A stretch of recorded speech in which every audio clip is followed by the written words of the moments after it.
Добро утро, Сашо. Така е. Мислам дека денешната главна тема, искрено бидам, ја малку се осврнувам во мојата дневна колумна на тоа, е вчерашното судење на Навални во Москва. Ајде на кратко да видиме што се случи таму и каква е пресудата. Се работи за пресуда практично, значи која гласи дека Навални е осуден на 3,5 години, 3,5 години затворска казна поради она прекршување на неговата условна казна и условот тој да се врати во Русија до 31 август, а беше нели на лекување во Германија, па тој не го испочитува тој рок, се врати на 17 јануари, беше веднаш приведен и судот вчера го му пресуди 3,5 годишна затворска казна. Ако се земе во предвид дека 10 месеци веќе бил во куќен притвор пред да оди во Германија кога беше отруен од наводно он обвинуваше од руските власти, му остануваат 2 години и 8 месеци затворска казна, нешто што предизвика огромен скандал и внатре во Русија, но и во меѓународната Ден, само да разјасниме, значи се обидоа да го отруат, човекот едва и преживеа, се оперуваше во болница, а сега го затвараат затоа што го пропуштил рокот, што не се јавил во судот, затоа што се лечеше од труењето кое што наводно му го направи руската држава. Тоа прилично, како да кажам, кавкијански делува целата ситуација. Прилично, скоро безизлезно за Навални се радио.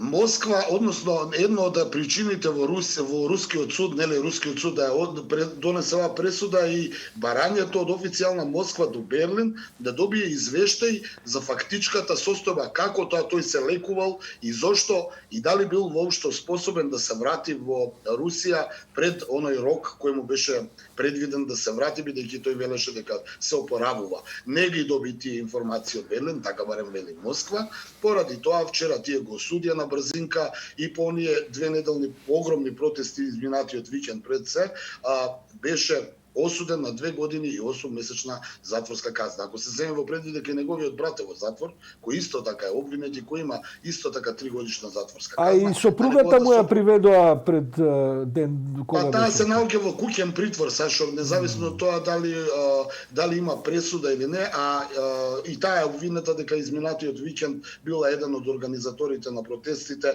Ќе потсетам, имаше огромни протести над 100 руски градови, се смета дека најголеми протести по географска проширеност во светот, нели ако се земе во предвид дека од Владивосток, од Пацификот до европските граници имало протести, таа бидејќи ги повикувала луѓето да излезат на протести, таа е осудена. Она што е интересно според мене и што успеав да го забележам е дека вчера додека траеше судењето, имаше огромни протести пред судот во Москва и според извештаите приведени биле 1700 луѓе. Но она што исто така ме интересно е дека немаше речиси никаква медиумска покриеност на тие протести, освен оние агенциски извештаи и онаа бројка полициска дека 1700 луѓе се приведени бидејќи го реметела јавниот ред и мир за време на судењето на Навални. Не успеав да видам никаде фотографии, видеа по социјалните мрежи што се случувало. Она што останува факт е дека пресудата на Навални многу ќе влијае врз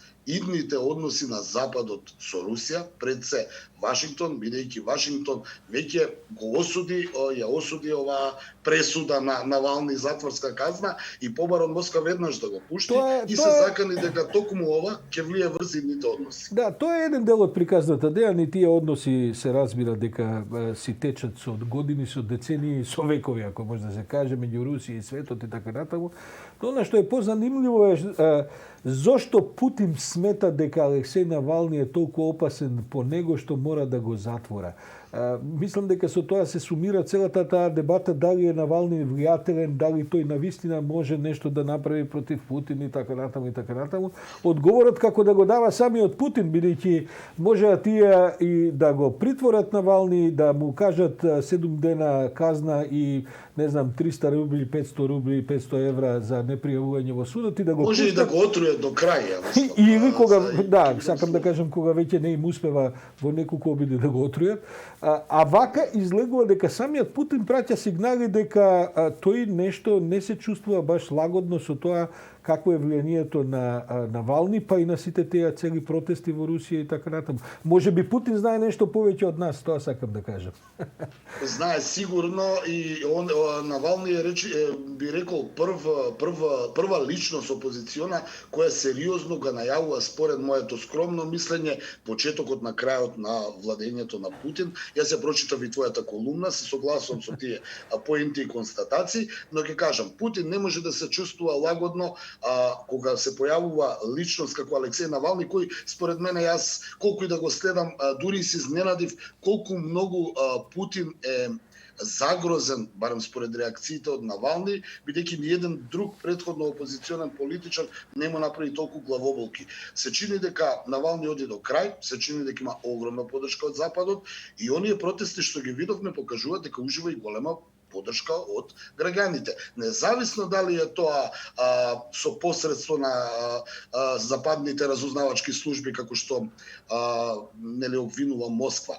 Но од друга страна, она што ќе ги трасира идните односи на САД со Русија, се токму тие односи на човекови права, ако се земе во предвид дека еден опозиционен лидер така брутално да биде нели тргнат, обид да биде тргнат од политичката сцена, освен атентата, тој преживеа 2 атентата до сега и сега е во затворска казна, во затвор, ќе видиме како понатаму ќе оди и што ќе оди. Она што Москва за сега ги обвинува САД, дека токму тие стојат зад него и дека од него сакаат да направат политичка жртва, за да привлечат симпатии, за да на крај нели Навални во стилот на Анг Су Чи во Мијанмар или на Нелсон Мендела во Јужна Африка, после 2 години на тие претседателски избори дојде и ја земе таа нели позиција како човек кој лежал за својата држава, а сега е претседател. Ќе видиме како тоа ќе се развие. Во секој случај тоа отвора дилемата за